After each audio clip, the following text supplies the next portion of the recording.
Yeah, it's getting recorded. So, you sure that everyone being recorded? Okay, for policy. I'm telling you guys this meeting is recorded. So, what I wanted to explain are how to perform the NMap scan and how to do directory scans and why do we need them? What is the reason that we need them? So, first of all, I want to explain something, which is how does it work? Generally, in life, what we have on web, we have something called web application. When we talk about Facebook, Facebook is technically a web application. Why it's a web application? Because it takes input, it processes, and it gives you output. So when we talk about Facebook, Instagram, Twitter, even on the same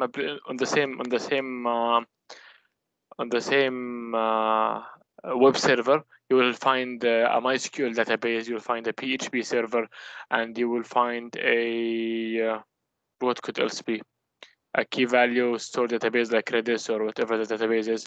You can find multiple applications. You can find, for example, a domain controller, SMB domain controller by Windows. You can find an SSH service running. You can find a file transfer protocol, FTP server running to transfer files between the server and your remote host. So web applications will generally have or web servers will generally have multiple applications. So how do you, as normal user, as for example me as Abdullah, how do I contact the, for example, google.com and then users and whatever the thing is? How can I differentiate between the Google database and the Google normal server, the PHP one that gives me back the HTML and the CSS files, and how can I differentiate between the FTP server and the different applications running? This happens with the protocol number, because as you said, google.com is nothing, it's just an IP address. It's 8.8.8. But what happens with the connection, I think I need to draw this one to make it a bit better. So let me just do it this way. Insert text box. Okay. This is a server.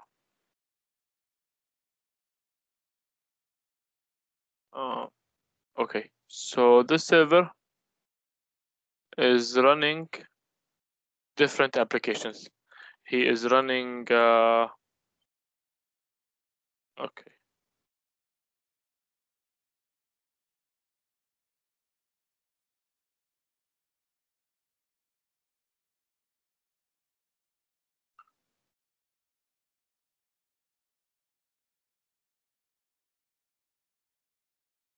Just write text. So FTP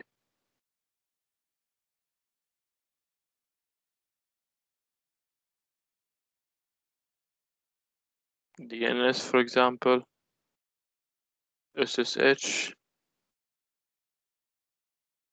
MySQL, and HTTP. The normal one. Just never mind. We're trying to show just a few stuff here. And here we have the user, or let's say web browser. So when we try to contact between this web browser and this server has fixed port numbers. It has, for the FTP, I think it's I'm not sure, 30 something. I forgot what was the port for FTP. For the SSH it's 22. For the DNS it's like 50, if I'm not mistaken. For the HTTP it's 80. For HTTPS, the encrypted one is with SSL, it's 443 or 433, 443. So 443. Yeah, these ports are fixed by the server. So when a connection starts between a user web browser and the server, what happens is the user web browser, also for the user web browser, the person who is initiating the connection with the server is only one person. He is one IP address. Like me, I am Abdullah. I have a web browser, and in my web browser, I have only one public IP address on my computer that connects me to the internet. I'm trying to connect to these services. I'm trying to ask for FTP and then connect to SSH and connect to DNS. To this server, I'm only one IP address. So it will be me every time asking for the same service. So what happens is that in the browser tab, my connection with the MySQL is going to be a randomly generated port number by the web browser, and it's going to bind with the IP address of the server and the FTP port number.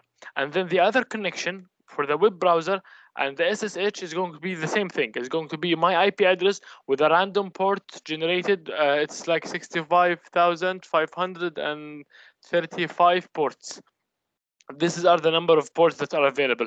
So the web browser is going to assign on my side a randomly generated port number with my IP address, and he's going to contact with the server on the known one for the FTP. It's it's not 80. I'm not sure. For the SSH is going to be 22. For DNS it's 50. So it's going to contact with that port, and then the connection will happen. So the connection is going to be this way. Is going to be client side and server side. So client side, the person who's generating the connection is my IP, random port, and the other end of the connection is going to be server IP, service or application port. So this is how it will work when we when such connection is initiated. So once we understand this, we understand the importance of ports. So how can we know what are the services that are running on that web server? For example, we have this web server, we don't know. Is it running DNS? Is it running SSH? Is it running MySQL? Is it running FTP? Is it running HTTP? We don't know what are the services, what are the web applications that are running on this. So we want to communicate with the server in a way, in an automated way, that will let us know what are these services running. And to tell you why this is important, why scanning is important, let me just say any castle, show you any castle. Just imagine, guys, somebody wants to take I did this analogy before and I want to do it again because I think castle securities and computer securities are quite the same. So you see this picture in front of us, guys. Imagine like there is a guy who wants to attack or to know how to get to this castle. Isn't it important for him at the beginning to know where are the entrances for this castle? Because you know each castle, for example, this castle has no sea entrance. It has only one front entrance. Other castles will have front and back entrance. So when you are trying to do or to perform a penetration testing process on some kind of server or some kind of host, you would need to have a knowledge about this server or this computer. What are the entrances for that computer? How can we get into that computer? So we need to know what are the doors, the open doors. So this is why we perform scanning on ports specifically, so we can know what are the things that will let us go inside this.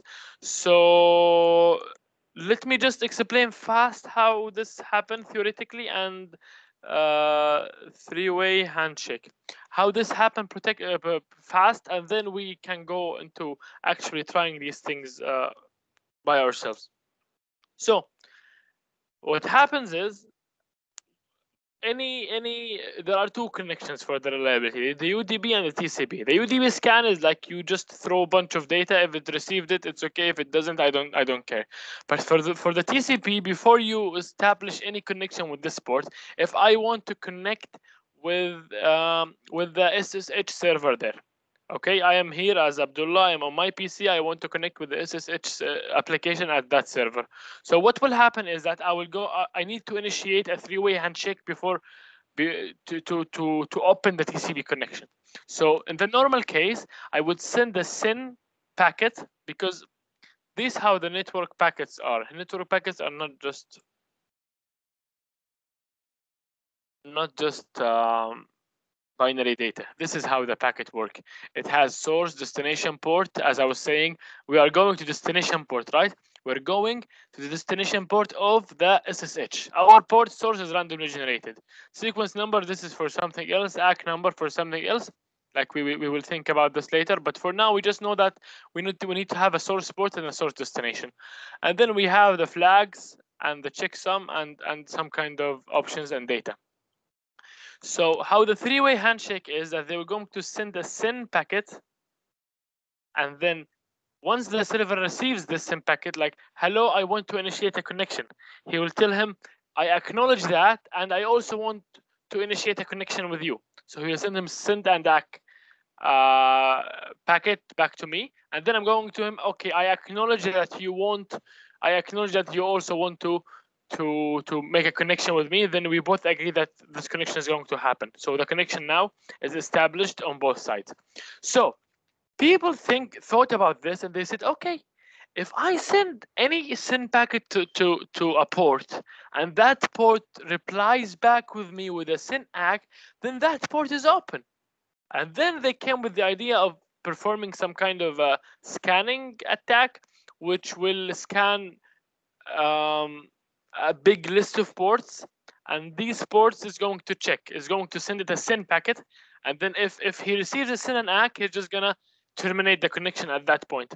And this is called the half open connection, TCP half open connection, because it leaves it open in the middle. It doesn't send it an ACK or a finish.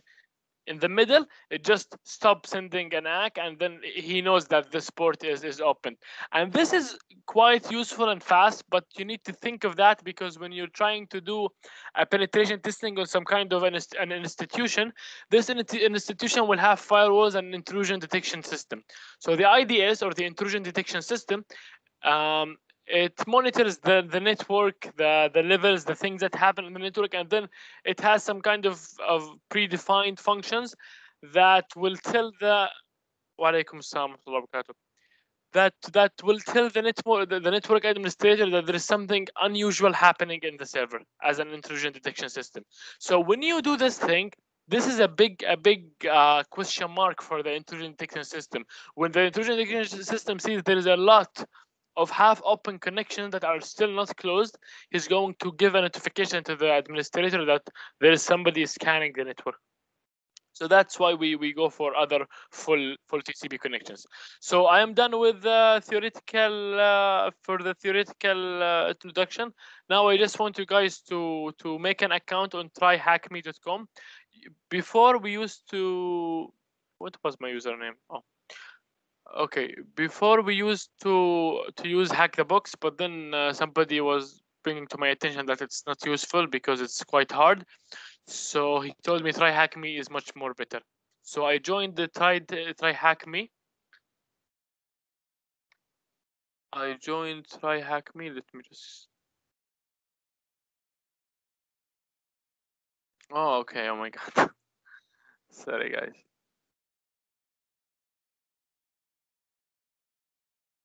My bad. So I joined TryHackMe, and then I've been exploring a bit about it, and then I realized it's much more better than Hack the Box, because it provides you with something called pathways, structured learning. So there was a one about NMap, so I think we will be doing this one. But yeah, what will we doing? NMap, yeah. I tried to do some kind of NMap here. So guys, I'll give you 10 minutes. Can you make an account on this one, because we're going to deploy a server, you know. This is what goes about it. You deploy the server and then you start attacking it. So we have this machine and then we can attack it. That's why I want you guys to deploy your own server and then start attacking this machine.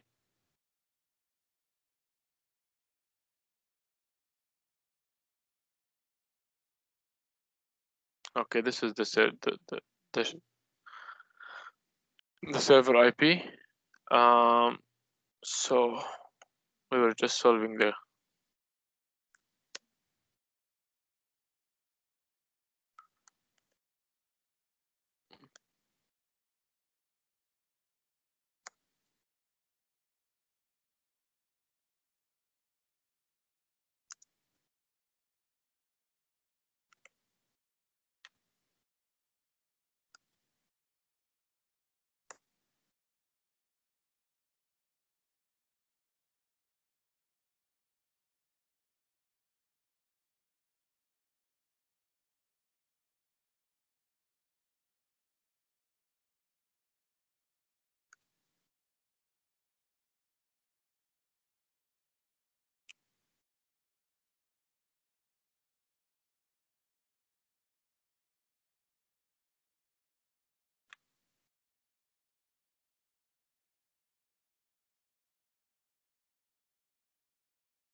Okay, guys, let me know once you have done this, so we can go ahead with trying NMap. We will try it one by one.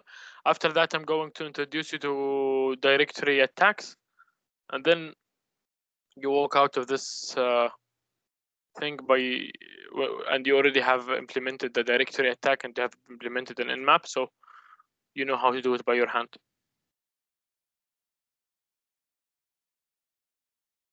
I'll stop this the sharing and give you time to install the thing, and then you tell me once you're done. I'll look at the chat. Okay, Abdullah is done. He already made an account. Okay, Abdullah, you need to open your Linux, and okay, I'll show you later. Just for now, hold on. I'll show everyone. Once you guys are done, just let me know for TryHackMe.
Okay, guys, are you done? Are you done with installing or with making an account on TryHackMe?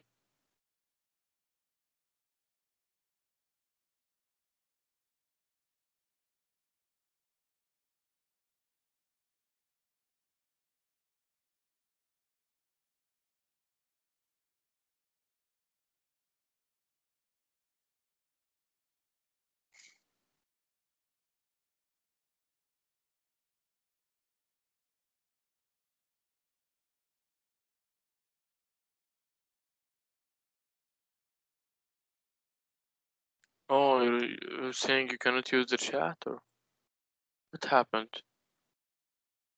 No, I see why. Wait.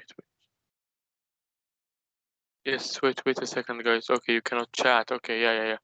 Now I know why. Let me change the meeting options. Who can present everyone?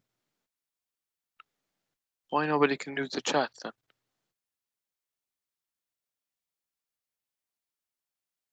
Wait, Sarah, I can see your message. Wait.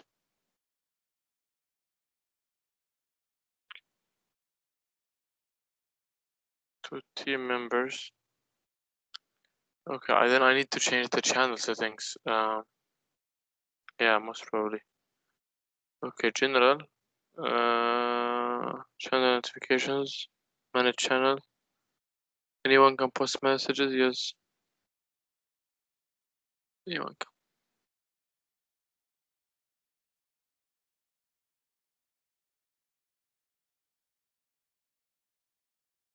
Yeah, anyone can post channels in this meeting.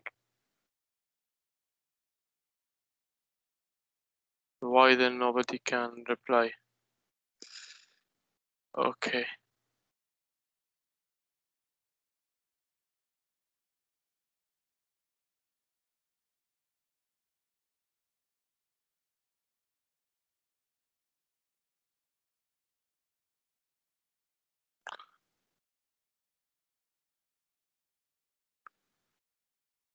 Okay, guys, can you use your mic at least? Yeah, I think it's working. Okay, but the chat is the only thing that's not working, right? Yeah, mine is working. Because you're entering with your. The chatting needs to be a member, so it's not about Yeah, settings. You need to be a member yeah. to be able to chat. I tried to edit the settings of the meeting, but I can't see them. There is only who can bypass the lobby, then announce, who can allow them to unmute, and that's it. Who can present, but nothing is there for chat. Nothing at all for chat. So I think it's like nobody can chat unless he joins with his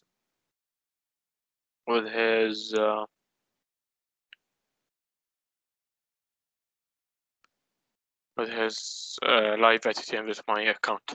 Anyways, so I think, guys, you by now I guess most of you have done, right, guys? By now you've already registered an account for NMap. Okay, so guys, I wanted to do this thing. First of all, go to your profile, I guess. You see on top right you can see my screen. You go to access, and then you wait for a minute, and then you click on download my configuration file. Then they will give you this file. Okay, so download it on your virtual machine, because you need to connect to that thing. Download it in a virtual machine, and then, for example, I've downloaded it here in TryHackMe VPN. So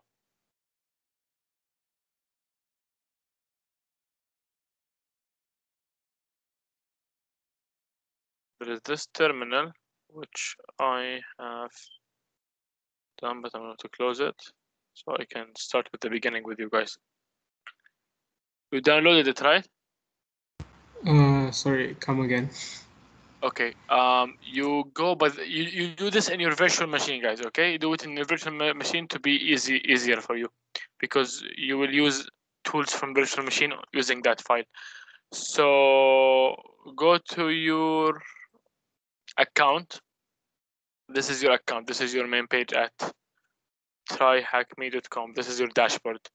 So your account picture on top right corner, then click on access, and then download your configuration file.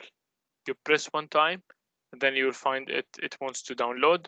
So you download it. I have already downloaded it on my machine. As you can see, this is my OVPN profile, OpenVPN. This is just one time, guys. Next classes, then we wouldn't be doing this.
Also, guys, I've been talking to Anas just now. Today we have solved the question in web. Nobody has solved it except CyberX. Like nobody solved anything at web, I guess, except CyberX. So Anas, he's the one who had the complete solution to it. So he will be presenting it to us after we finish this NMap. It's going to end very fast, guys. NMap doesn't take a lot. I just wanted you to know why do we scan networks? Because you need to have an idea about what is exactly running with that system. Because remember, a penetration testing process is just about I want to break into that system and take over that system. So if I want to break that system, I need to study that system first. I need to know what are the entrances, how can I go inside, what are the things that are on that system, so I can have an idea about how am I going to approach that system. So we use port scanning to know what are the things that connect this system to the outside world. What are the services? Because hacking is just about establishing a connection between you and the victim. So when you're trying to hack a server, you need to establish a connection. So you establish a connection, you need to know how can you do this connection. This connection only happens when this server is communicating with the rest of the world. How does the server communicate with the rest of the world? With the services that are running on that server. What are the examples of such services? MySQL database. 1 minute, guys.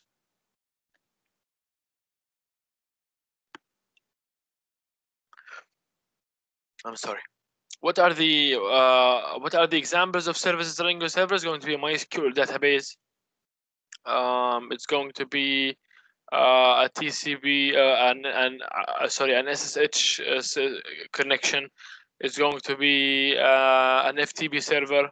It's going to be an HTTP server, an HTTPS server. There's a lot of possibilities of services that could run on a random server or a random PC. So you guys downloaded this, I think, by now, right, guys? You downloaded your OpenVPN file. So I can see, yeah, I think you guys downloaded it. So you guys, first of all, I want to show you something. when we try to do an NMap scan, let's just say, okay, now I have just, oh yeah, before that, guys, after you download it, you guys go to this one. Go to learn. You see learn, activities, and then you go to NMap activity. And then you will find, never mind. You don't need to wait. Did anyone do it, guys? Did anyone install the VPN?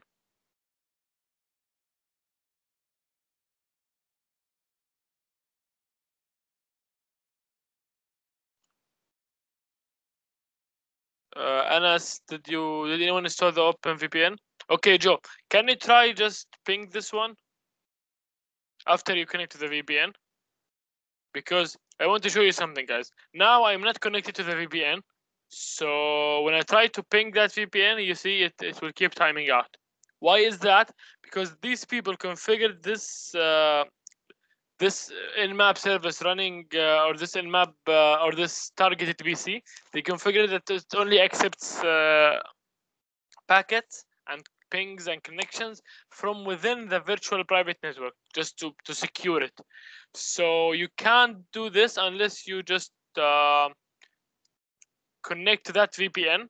So now this is the program of the VPN and then the VPN profile that I just downloaded.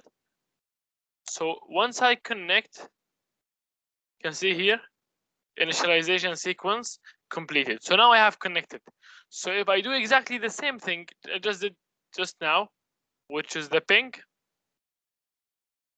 you will find that the ping I'm receiving and time to live is 63. So this is probably a Linux server running. This is just an information off the top. If you see time to live in a ping request that is 63, then you know that this server is a Linux server. When you see a Microsoft or when you see a 127 or 128, and I'm not sure how, I think 128, it is a Windows server. Just an information, side information. This is how they implement their architecture. You see that Linux have a time to live of 63, and Windows servers, they have time to live that's 127, if I'm not mistaken. It should be 64, but one is minus because of my PC. Okay, Joe, can you ping the one that I just showed you after you do this one, after you do OpenVPN? I'm still opening the OpenVPN.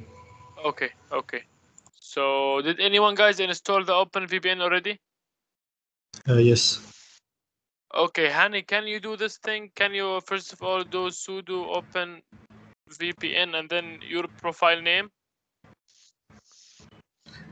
I'm already connected to the VPN. Tariq, oh, okay. If Tariq, if you're already connected to the OpenVPN, can you try to ping my deployed server? I want to check that my server is if it's working or not. I want to check.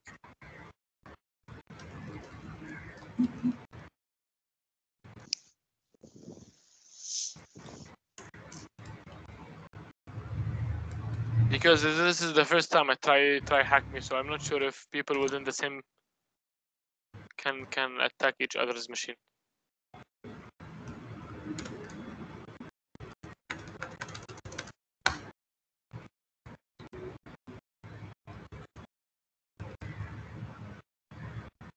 Yeah, I can ping the. You can ping my server, right? Okay, that's good. Then you guys all can do it. So guys, once you have downloaded the VPN, I want you to do this command to connect to the VPN, sudo OpenVPN, and then your profile here, my profile name was this one. You guys do yours, and then after that we start to do the NMap. So,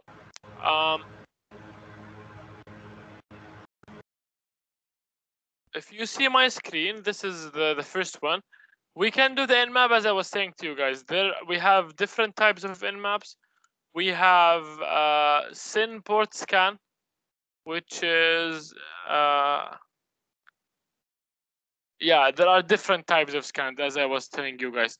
These scans will depend on how the connection is initiated. Now, the SYN scan is also called a TCP scan. It's a full scan.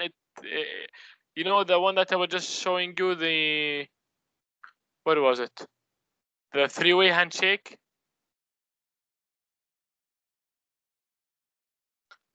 Three-way handshake.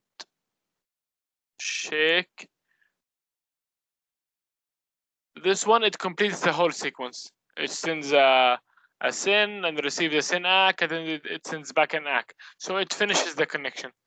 And this scan, we can do it this way. It's the SSS, right? SSS. So NMap, which is the tool name, then dash S small s capital for this one.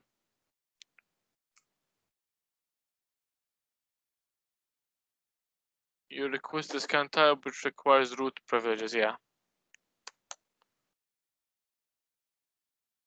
So if you guys try this scan now, you can see that we have 998 ports that are closed, and we have only the 22, which is the SSH service and HTTP. Now, me as Abdullah, what do I get from this information? When I see that there is an HTTP running on this server and there is an SSH running on this server, I know two things. I know that if I request this service for files, I am supposed to get files because it is running an HTTP server, which means that let me just rephrase it. You know, guys, when you studied web programming, we have the XAMPP. This XAMPP is basically an HTTP server, Apache HTTP server. So it means that there is a website running on this website, supposedly on this link, and then we have the SSH. Then I know that this server allows me to connect to it via SSH. So, for example, if I have a vulnerability, or if later on I see some kind of upload page, I realize that, oh my God, there is an upload. What if I can upload my own SSH key? Because the way that SSH works is that there are two keys, private and public keys. So your public key, if you take your public key and you send it to the server, you just put it there on that server. Oh my God.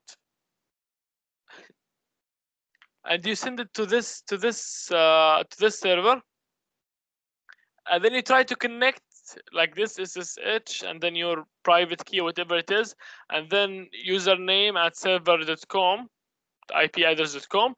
You can connect because you have your public key there. It's in the authorized keys directory, and then you have your username here. And we have seen this a lot in Hack the Box in machines.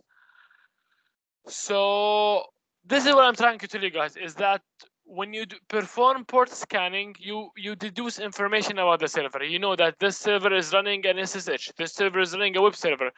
I can do this, I can do that, and then you try to figure out your way in. So there are other different types of scans.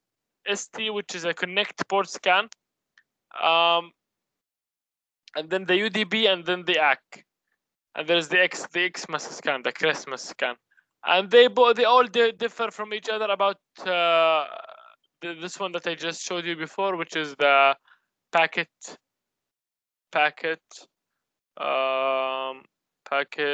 TCP. So as I told you guys, here there are flags. So the flags could be, let me just check what are the flags. Yeah. Fin, arg, push, and reset. TCP flags. Yeah, fin is finish and send packet, and then RST flag and push flag, acknowledgement flag, urgent flag, and ECN echo, and congestion window reduction. So you say TCP connect scan. This is what happens in TCP connect and the ST1. First of all, it's going to request that hello server, do you have a port 22 open? The server will say here's my send ACK. I am willing to initiate a connection with you because it's open, and then he will send ACK. The connection is established, and then once the server replies back with SSH banner, he's going to send a reset flag to tell him that okay, I don't want this connection anymore. So the NMap in this process, he's able to grab the SSH banner, so we know what is happening on that server. So let us try again the same NMap, but instead of SS, we do the TCP scan, which is ST. You will see the difference now. I think there should be a difference.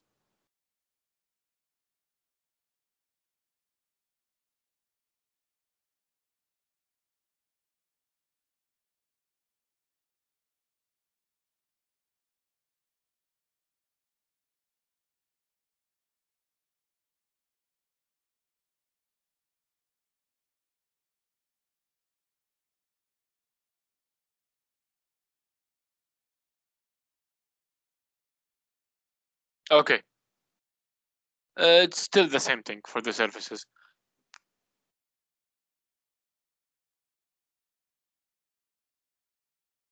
And we can explore even different NMap options with the manual thing. We can see SS, ST, SA, SW, SM. This is all TCP send scan. The TCP null scan is SN capital SF. The UDP is SU. There is also you can specify the port for each port. And there's one thing I want to say, that when NMap scans, they only scan around 1,000 ports. 1,000. There are 1,023 most used ports. These are that are reserved for each and every service. For example, as we know, like we all know that SSH is on 22. FTP is 20, FTP is 20. HTTP is on 80. HTTP is on 443. So these ports are reserved. They're well-known ports. They're not reserved. They're well-known. You can misconfigure that. So the normal NMap would do this one. If you want to scan all the ports, you can do NMap dash P dash. But this is going to take a lot. If you can see here, it's a send stealth scan, and then there's only 75% done, 7.5, 7.8. I press on the letter S, and I can see the status of the scan. It will take a while, so I'm not going to run it. Maybe we can dash V for verbose. Yeah. Okay, it has find the 80 and 22. Dash V will tell you the port once it discovers it. Not that it will wait until the end and it will give you a bunch of them. So I guess that's all for it. There's different type of scan I also want you to see. There's something called the null scan. So the packet will be sent with no flag set. All the flag there's going to be not set. So if there is no response from the server, because it's everything is null in the packet. So if there's no response from the server, then we know that the port is open. If we have a response from the server, then we know that this port is closed. So we will not need to get into different types of scans unless that we are worrying about intrusion detection systems. As I'm telling you guys, the scan that leaves the connection open will trigger the intrusion detection scan. Also, the full scans are going to trigger the intrusion detection systems. I think that's all. Let me go through something else. Also, the filtered ports. So I think we will not go through the filtered ports today. This was for NMap. So now I want to change for something else, and I want you to try this one. Today we had this Battle of Hackers CTF, and they were having a bunch of boxes running. Did they take the website down? Oh my god, they took it down. Yeah, they took it down. Okay, so now I want to explain something else, which is the last thing for today. I think, guys, all of you using Kali. So you have a tool called GoBuster. It's up, Abdullah, not down. It's up. It's up, Sir, yes. but it didn't open with me. Try disabling OpenVPN. OpenVPN is a virtual machine. It shouldn't affect my supposedly, or maybe I have Not this misconfigured. IP. No, not this IP. It's 34.126 ending with 204. Yeah. Oh my god, I was opening. Yes. Okay. Yeah, this would be great if the server is still up. But why did they take the challenge? Oh, what was the thing? What was the 1.7? Which one? The challenge that we tried to do. Yeah, servant of the people. Yeah, this is the challenge. So we had this challenge today, and they gave us a hint, which is technically this was the hint. Let me just do it. Yeah. This is the hint they gave us, guys. They gave us a big list of hints. And wait, JSON.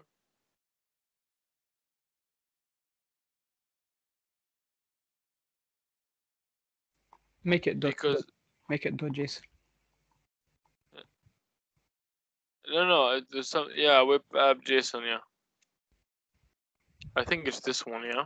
Let me just make sure of this, because I want the search to go fast. Because when I just tried it, there's this website, right?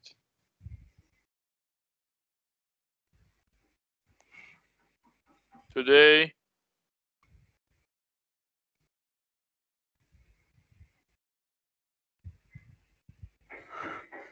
Oh, maybe I tried it from within my PC. Okay. From within my virtual machine. Guys, I just want to show you something. Can you just give me 1 minute? Nothing is wrong. It's just that this list is very long. So if we brute force the whole list, it's going to take us hours. Yeah, WP JSON. Yeah, WP JSON.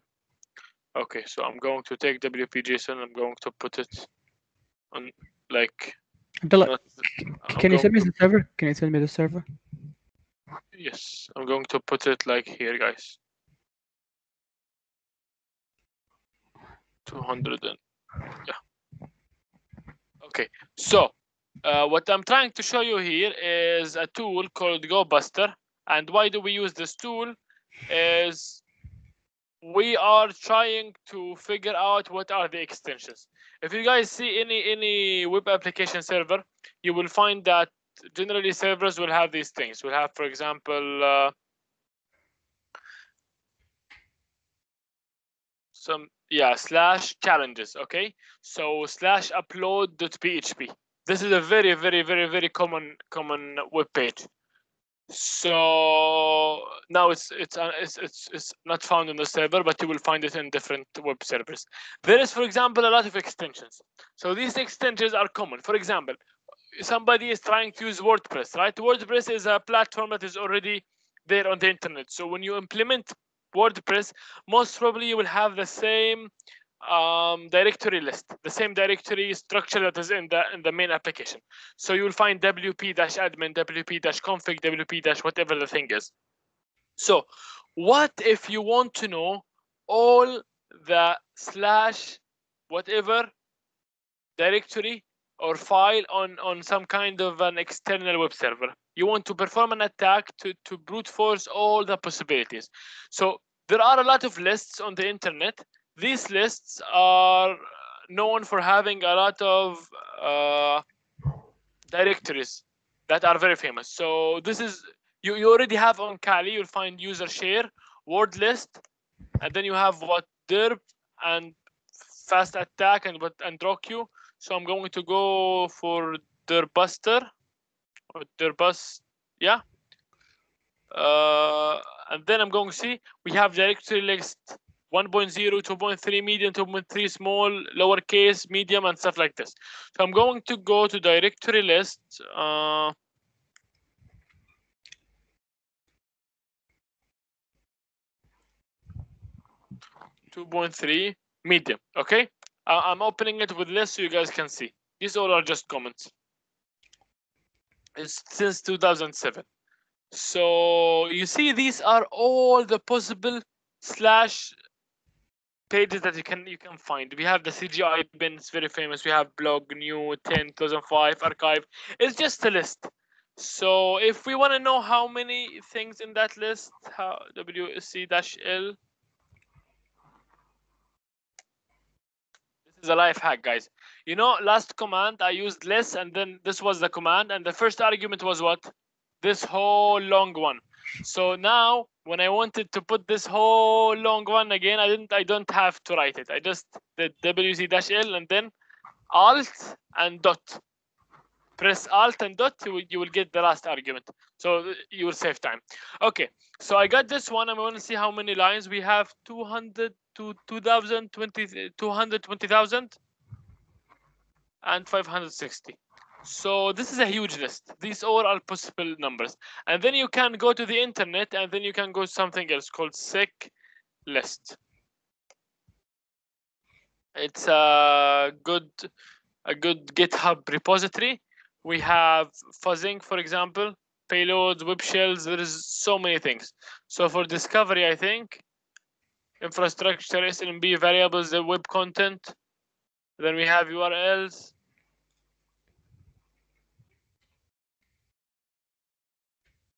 And then we have URLs, WordPress, for example. And you see this list? See how huge it is? I want to take you to the down bottom. There's around 1,000 entries in this list. So these are all the possible directories that you will find in a WordPress document. Let me try something.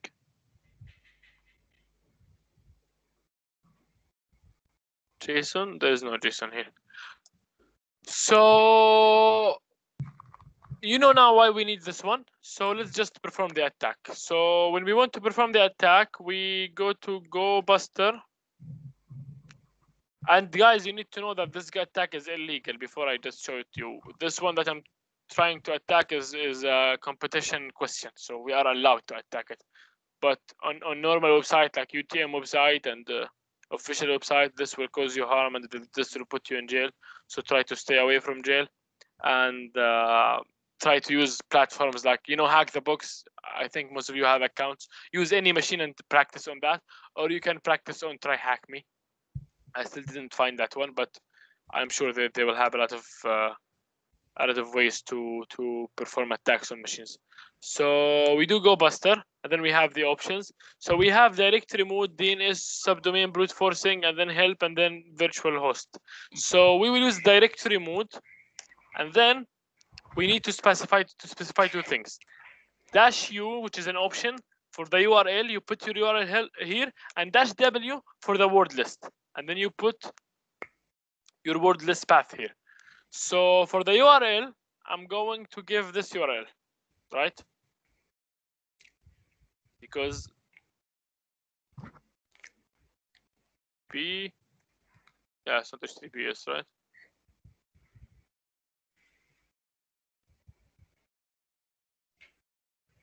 Yeah, it's not HTTPS, HTTP. So this is the URL. And then for the word list, I'm going to use, I actually have a word list here, right? No, don't have a word list here. Where is my word list? It's desktop box. So desktop and then box, and then this is my list. So we press enter, guys. You can see that he is doing progress. He just tried 86, 100 request. He's keep trying. I put it on 2200. I think he's going to give me on 200. So 1, 2, 3. Wow, yeah. You see, he gave it to me. Status 200 because I already have this one here. I put it here. Just now in the competition, I found this very long. It took a lot of time. And actually, you can see here, these are the number of CPU threads that are working on this brute force attack. Sometimes you want to give it a more aggressive request, because if you see the request just now, you know, 39, 1220, it didn't take a lot of time. These are even cached request. So if I say -t and then make it 100, it's going to be very, very, very fast. See? Progress It's going 500 requests, 700, very, very, very fast. But this is not good because it will generate a lot of traffic. So always you need to be aware of that. Like, do I put a high thread or low thread? It depends on the server. Some servers will block you after a bunch of requests. So we found here, he told us that, hey, I found WP-JSON. So you go to this website, and then you find no, not this website. Where was the website? It's in here. Yeah. You go here and then you go to WP-JSON, and then you will find things that people didn't intentionally want you to find. And I want to do something else, guys. I want to show you something that really, I don't know where admin is on that list, but I'm sure admin.php is on that list. So here, I'm going to make file touch. Okay, echo.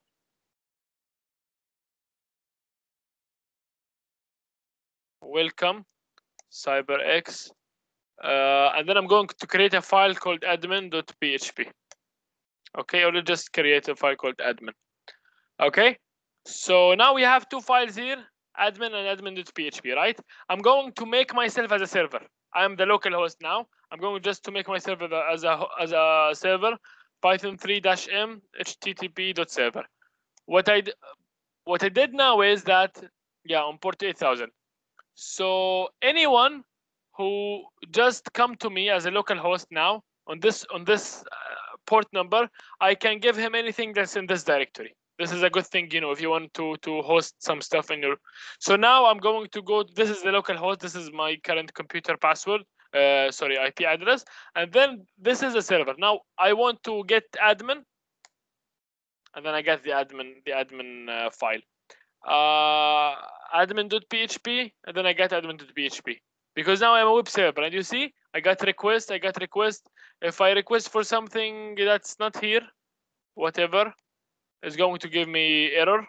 I got the get, and then I couldn't find it, and I send him the fav icon. So right now I want to brute force myself. Let's see what will happen. I really don't know what will happen.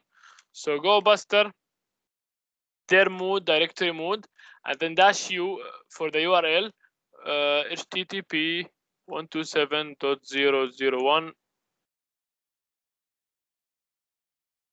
Then -u for the word list. I'm gonna use user share word lists, and then dir buster, then directory list.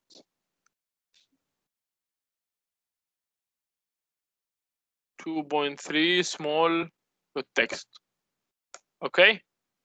Require the flags. Oh yeah, I said -u for the word list, and then -u again for the -u for the URL, and that's -u for the word list, which is wrong. It's -u for the URL and -w for the word list. And then I am requesting myself. And can you see, guys? I didn't even notice that he will get list, but see, he got list and he got admin because they exist here, and these are very common names for people to use. So it's good to brute force websites this way. What happened? Okay. Yeah, this one is, we don't need, wait, cancel. Yeah, we need this one. So if you can see here, I'm getting all this brute forcing for not found, and I'm like, I'm overloading myself. Once I stopped getting thing, but I got a broken pipe error because like I overloaded and overwhelmed the Python server. So that's the moral of the story. When you perform an attack on websites, you're going to use this one, and you're going to use the scanning techniques. I showed you guys why you need scanning. And I know this is a bit boring because always when you do even penetration testing, enumeration and scanning is boring. But later on, when we go to crafting web shells and hacking, cracking passwords, creating SSH keys is going to be, I would say, more fun. So do you guys have any questions before we go to Anas?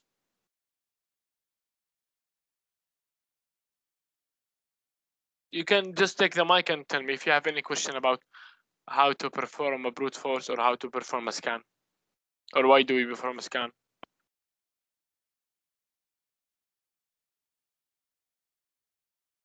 MashaAllah, nobody has a question. We have Shamsul with us.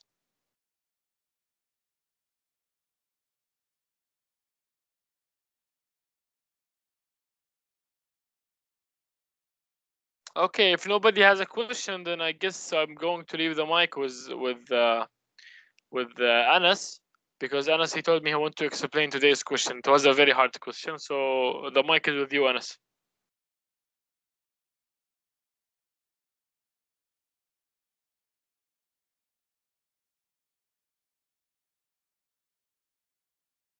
Anas.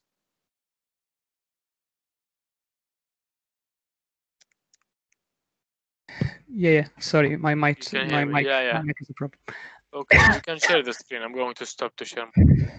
Okay.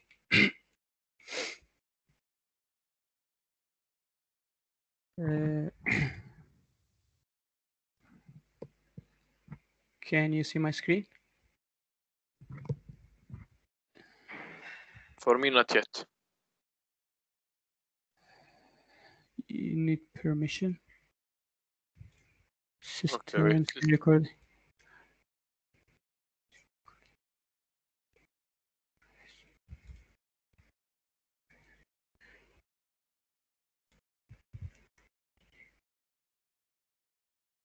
You can share, Anas, or no? No. It tells me I need permission. 1 minute, 1 minute. Can you share now? Yeah, just 1 minute. I will No, go. you and can come share. back. I made you an attendee. You can share. Make a presenter. I made you a presenter now. Action failed because he left.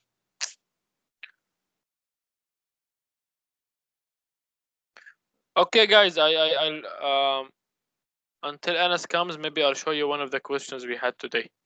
So what we had today is, let me share the screen with you. So I really don't know what question should I answer, but we had a lot of questions in. Okay, miscode did we solve?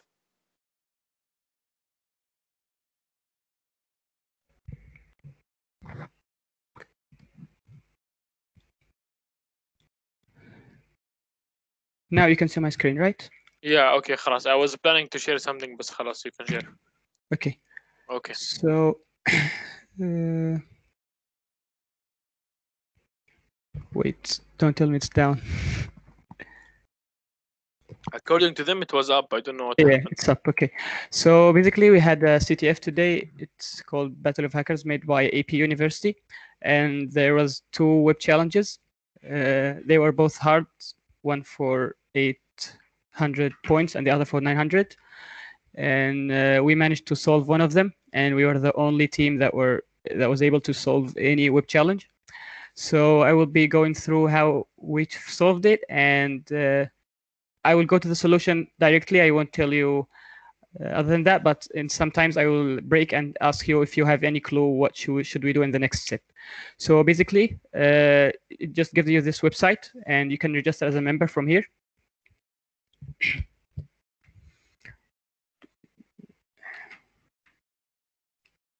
Don't know why it's lagging.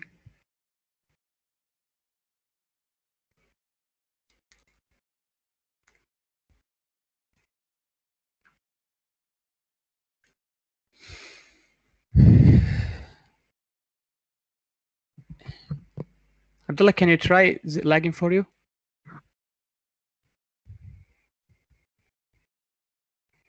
What, Anas? Can you try the server? I don't know. It's lagging here. Can you give me the IP address? Okay, it just worked.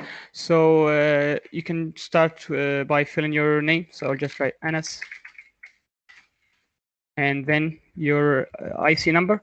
So just write any fake one, 001100 -83 So I think it's the right format. Then you need your email address. So I will write anasruby@rad.com, whatever, 11111999. Mail, password. I'll just write password.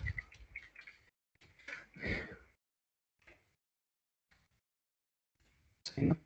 So my account was created successfully. Email address anasruby@grad.com. Password.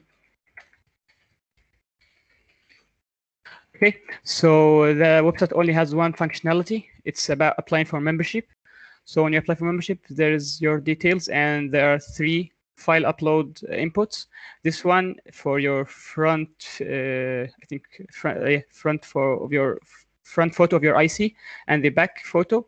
And here it tells you that you can upload if this is not required, but you can upload, and it tells you you can upload a zip file or something. And there is no checking for the file that's been uploaded here, whether it's an image or not. But there's other checking that will make sure it's not a malicious file. So first of all, we will just start by uploading some images here. Anyway, I tested those 2, and they will only accept a valid image file. So we'll just upload file to start, a pin. And here we will try to upload the same pin, and we'll capture the request using burp suite, and then we'll play with it. So whatever.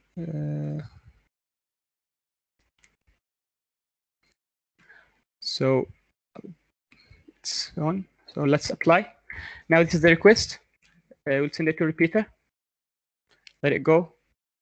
Okay, successfully. And now we can see view the application. You can see the first image, the second image, and the third. They are uploaded on the server, and we can see them on this directory. Okay, so now we'll start playing with this one, the last one here, other documents. So as you can see, this content type doesn't matter whatever you put, it won't change anything. So we will try, for example, to make it, let's blah blah, whatever, send, and successfully again. Let's change the name to make sure it's working.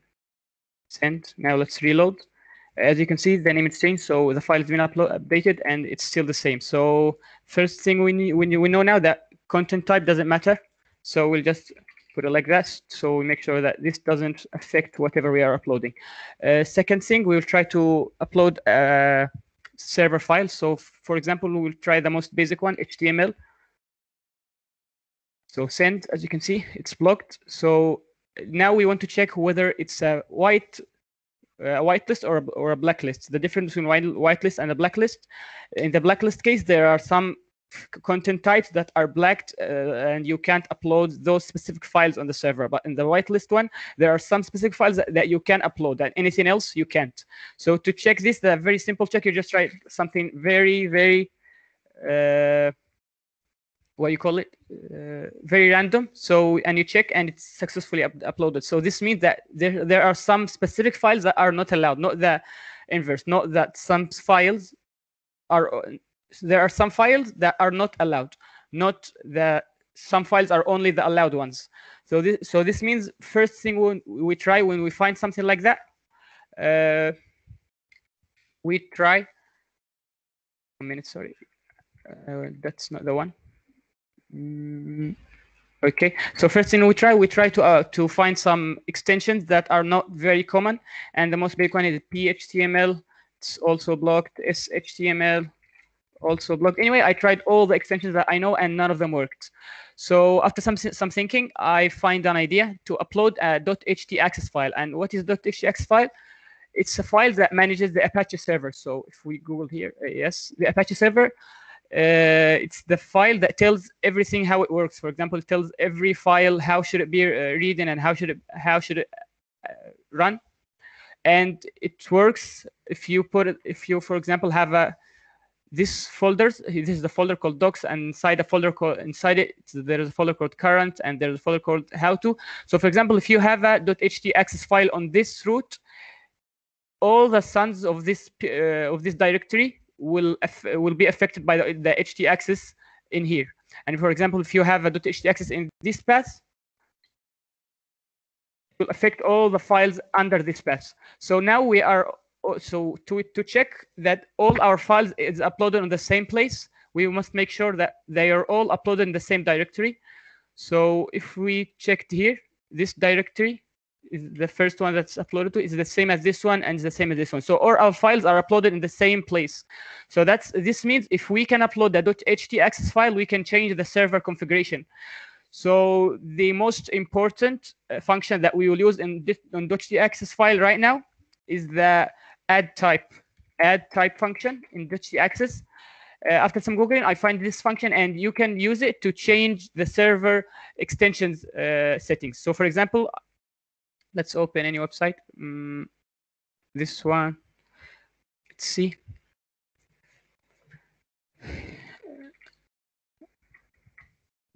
Add type. Okay.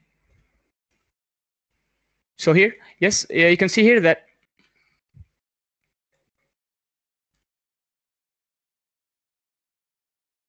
yes. For example, if I added this line on my HTX file, any image, any file ending with .gif will execute as an image.gif file. So what I can do right now, I can change the extension for executing a PHP file. So first thing I will do is Google what's the PHP mimi type, what's called mimi type, and you will find this is it. This is the PHP mimi type. So let's save it somewhere right now. For example, right here. So this is the PHP mimi type for it. So when a file is defined as it's a PHP file, this is the mimi type that refers that what's the file. And mimi type is the it's like a header in the file that tells the operating system or the server or whatever what should this file be executed as. So for example, if you can see this HTML page here, the content type is text HTML to let the Chrome browser know how to execute this file. So for example, if we open this image, open the inspect and reload, open the network tag, reload. So this is this image. If you open the headers, the response headers, as you can see, the content type is image.png. So this basically just tells the browser how to manage the file. So any file that ends with .png, the server automatically sets the content type for it to PNG. So you don't need to specify which application or how to execute this file unless the extension is wrong. So here right now, I will add a new extension. I will add a file called .htaccess, and this .htaccess file will have this line: add type,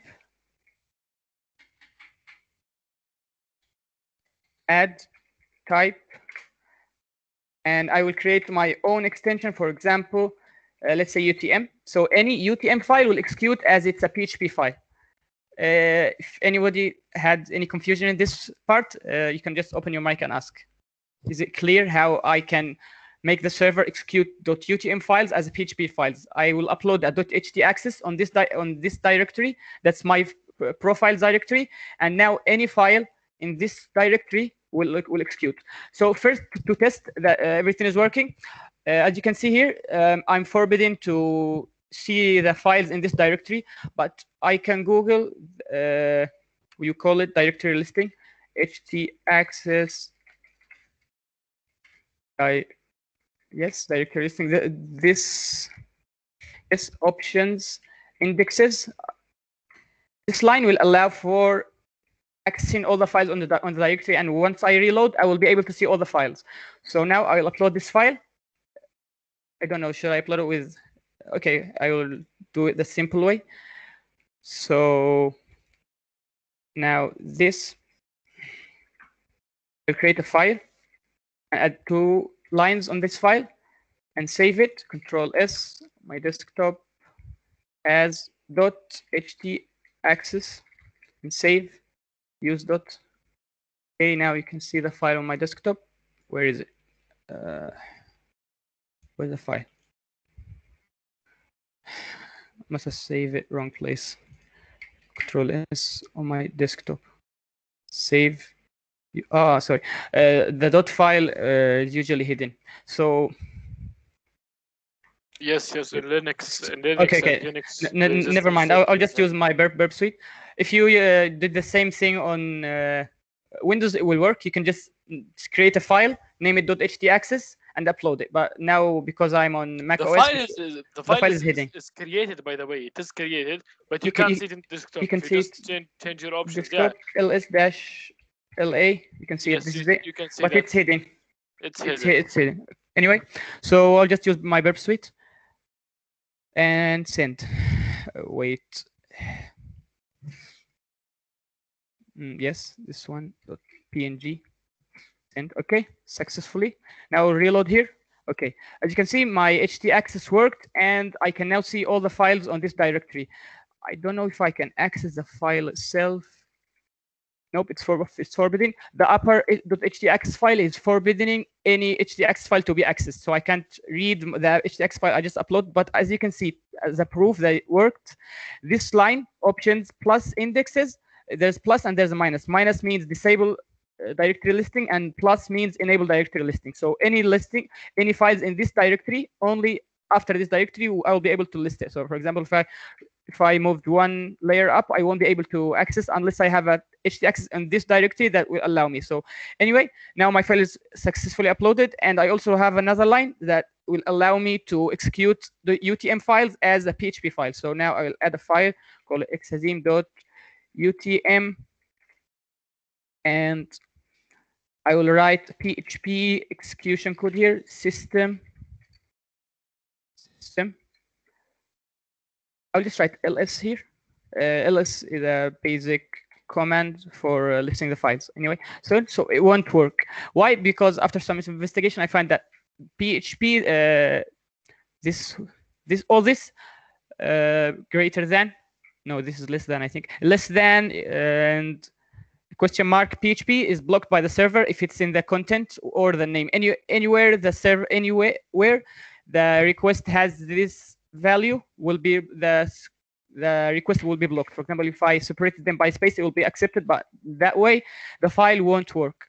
So now the last challenge in this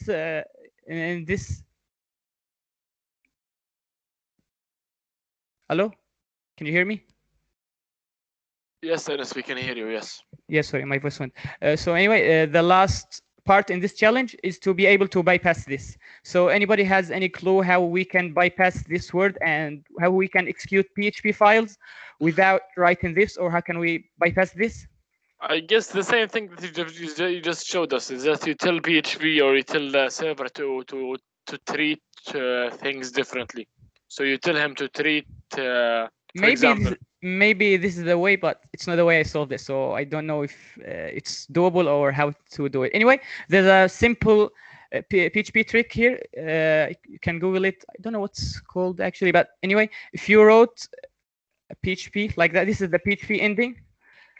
This is the PHP ending tag PHP, and this is the start, and this is the end. PHP. There's a trick in PHP. If you wrote like that, this actually is the same as writing PHP echo. This is the same as this one. So for example, if I wrote here echo x and semicolon, it's exactly the same as writing echo x semicolon. So let's try this one and see if it will echo x to make sure that it's working right. So send. Now reload. I have a file that has UTM. Open the file, and as you can see, only the echo has been printed. The other part of the PHP code didn't execute. This means that my code is working correctly. So to double check, I will write an ls command, send, and reload this page. As you can see, I have successfully executed ls on the server. Right now, I need to find the flag. So the flag is basically on this path. So I can let's first find it, ls, like that. Here we will see the root directory, and you can see this is the flag.txt. Now we can cat. Actually, how Anas did it is by trying to recursively cat the flag from all the systems.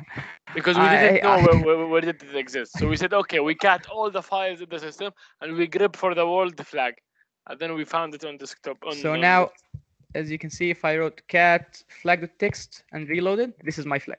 And this is the end of that challenge. So any questions?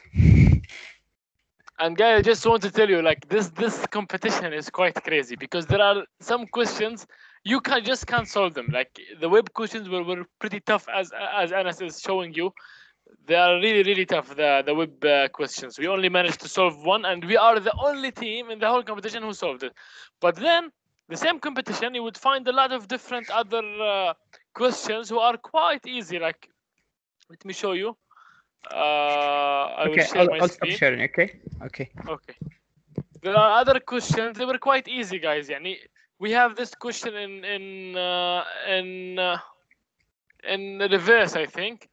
You can just perform strings on this attack, and then you find you go up there, you will find, I think, a flag here. Yeah, scripting to bypass the thing, and even you can just grep Flag. for the flag. Just write flag. Yeah. You can see we gripped for this and we find it. This was for randomness. I'm going to show you this one, Head War 3. We really thought it was very hard, like we didn't solve it. But then one of our friends, he told me, guys, come on, this question has like 11 solves, so it must be easy. So I just, okay, give it to me. Then I just did this, and you know, grip APUBOH, and we got the flag. Time is expensive. So the questions were like this. They were like, few of them were pretty rough in reversing. Like, for example, this one. No, this one I wrote a solve. This one didn't save. No, I wrote a solve Python, but not this one. I wrote it, I think, in another place. This one we needed to reverse it with Hopper. This is simpler. We still didn't manage to solve it, but I'm telling you what was the thought process for it. This is the Hopper disassembler. We try the demo because, and then we try to open this one. I tried to solve it. So basically, what I've came so far is that when I went to main, I tried to debug the main, and then I tried to show some of the assembly code. And then I realized that there is a check for the argv and argc, and then they call something called check password. So I went to check password, and I was thinking this arguments, and then I started to think what can I control in the argument. But there is a bitwise operation here with some hexadecimal string, but we still didn't manage to solve this question. But I think it's quite so easy and solvable, but we still didn't manage to solve it. This, and you know, like there's a lot of questions that were there. We have the MISC. Yeah, this one was oh my god. We had this network diagram, something like this. So this diagram, we opened it with if you know what, guys, .io. What was it? Draw.io. Yeah, draw.io. We opened it. It was just a normal network diagram, like the one that we see everywhere. Where is it? Yeah, that's it. Okay, guys. And where did you see it? Right. Yeah, exactly. Top right. Top right here? Yeah. Under a bit. Here? Zoom. Yeah, zoom. Yeah, zoom. Somewhere here. Yeah, it's somewhere in here. Just remove this thing. Remove everything. There was a box in here. We just kept remove everything. Yeah, here it is. Zoom. I can see it. Just zoom. When? I see. Zoom. To zoom where? Top right or top left? Down a bit down. Yeah, zoom here. Zoom. Yes. No, where is it? Remove this whole rectangle. Yeah, I'm just going to. Oh, that's rectangle. Going to appear. Where is it? I'm going to select all, and then I'm going to give it style. Yeah. Then style. Make test. The second one. Yeah, that's it. Yeah. APU, bad network. So if you see, guys, like these questions, they were like easy, and we spent a lot of effort on them, and we didn't realize that they are that easy. And some of them, they were pretty rough, I would say. In forensics, what did we say? Oh, this one. Oh my god, I hate. No, this one, not this one. What was it? There's one I was trying to tell guys about it. Oh my god, this one really pissed me. I really got pissed. This one. We had a wave file, okay? So Yeah. we opened it with what? We opened it with this one. What's it called? Sonic Visualizer. Sonic, yeah. Yeah. Open with Sonic Visualizer, okay? And then we create something like this layer, and then we need what, spectrogram, if I'm not mistaken, yeah. And then you zoom on this one. How do you zoom? Scroll bar. Scroll on your mouse. No, it's not. Yeah, it's working. And then APUBOH, answer is here. He. And all this was a trap. Then you know what was the answer? We didn't solve it. Then I asked the guys in the Discord server, and then they told me the answer. Like, how did they manage to solve it? So the answer was string quest. What do you T, know? T. Missing T. Strings, crypto quest, and then you will find here magic code activation code, and then like this, and then we realize that, oh my god, some stuff are missing, they are rotated, and you're like, okay, this is a row 13 code, and then you just decode it to what here, row 13 decode, and you realize that it's going to stick for life. I was so pissed off because we didn't solve this question.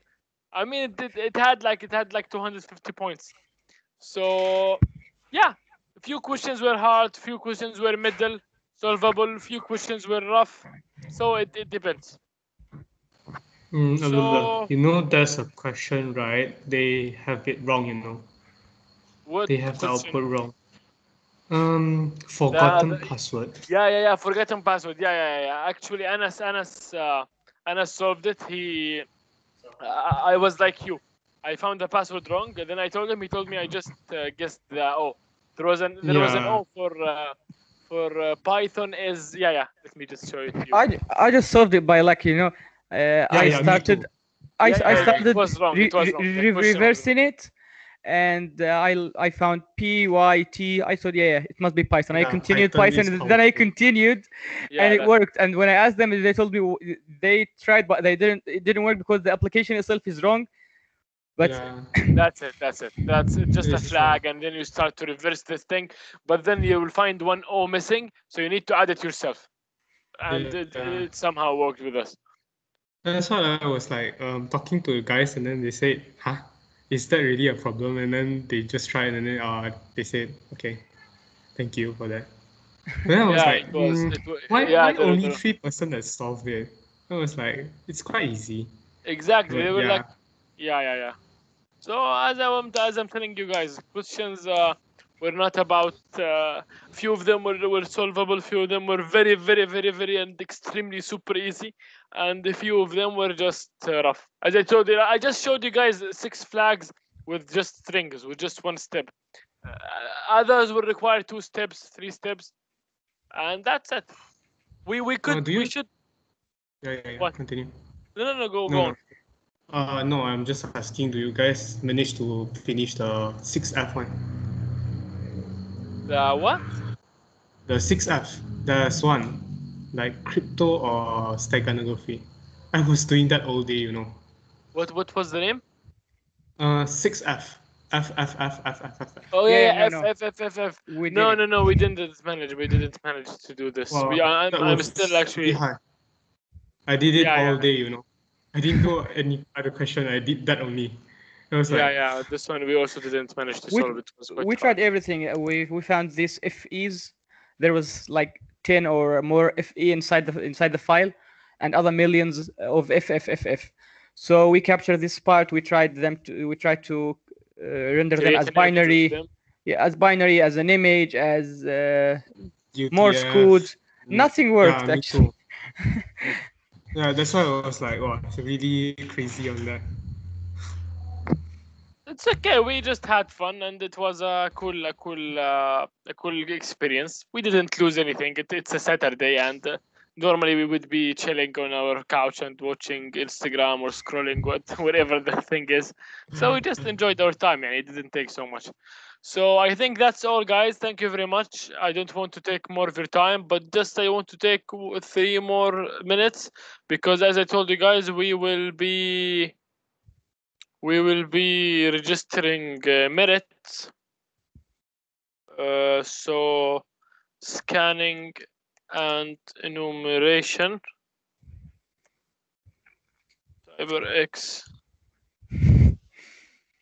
weekly workshop. So name, short answer. Okay, Google is a bit smart. And metric number, and then Short answer as well, and then I have email. Okay, Google is smart again. So link, short URL, copy, and that's it. So guys, I'm going to share it in the Meet. We have 16 participants in this meeting, so I expect to see 16 response only. I'm going to send we're going to pass this to the faculty, and they're going to register it to you as an activity in my UTM. How can I open it? Don't know. It's on the chat. Yeah, I mean, I don't know how to open the chat.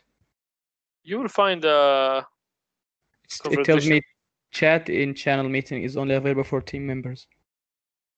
Really? Okay, guys. There is this link, very.ht, very hot.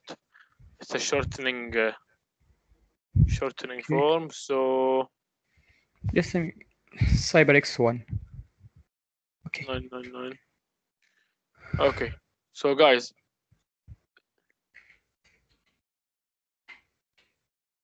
this is the link. Please, guys, v.ht/CyberX99. So please register your names, because we will be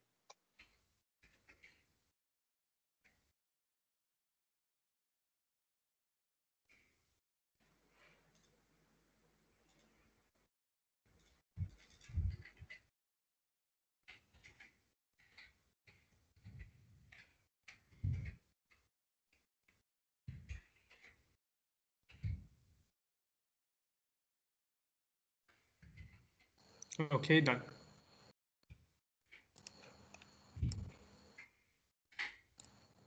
okay. Let's Yeah, so take responses.